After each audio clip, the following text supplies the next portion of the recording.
Estamos aqui, em pleno tédio, depois da aula de fofão. Não tem mais ninguém na sala e só tem essas 3 vagabundas dormindo. Isso aqui é teta.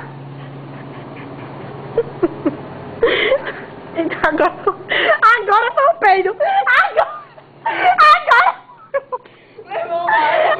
foi o peido, eu vou deixar. Mas agora foi o peido, eu juro por... Peraí, tá filmando. Agora foi o peido. Você peidou. Arruda, você peidou. Sério não, minha filha, então será peido? Olha, meu irmão me acordou, caralho. Tá filmando? Na sala. Tá filmando. Ou seja, vai ter feito pra lá. Fez pra onde eu penso. A Maria que avisa. Ei, velho.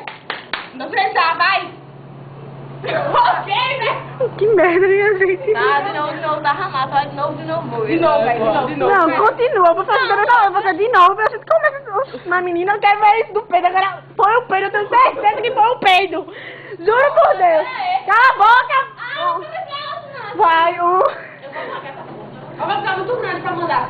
Ai não, dá 6 minutos no máximo. Não, claro que não.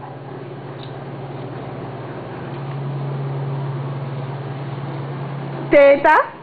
Ô, filha de Patrícia. Diz aí um negócio foda, Patrícia. A testa, porra. A testa é foda.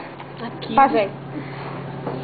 E... Quem não quer essa Já aberração, vão não. saber que é mentira, pô. Pô, aberração não, né, velho? Eles já vão saber que é mentira. Começa de novo, velho, tem que ser como se Não, fosse é, verdade, é.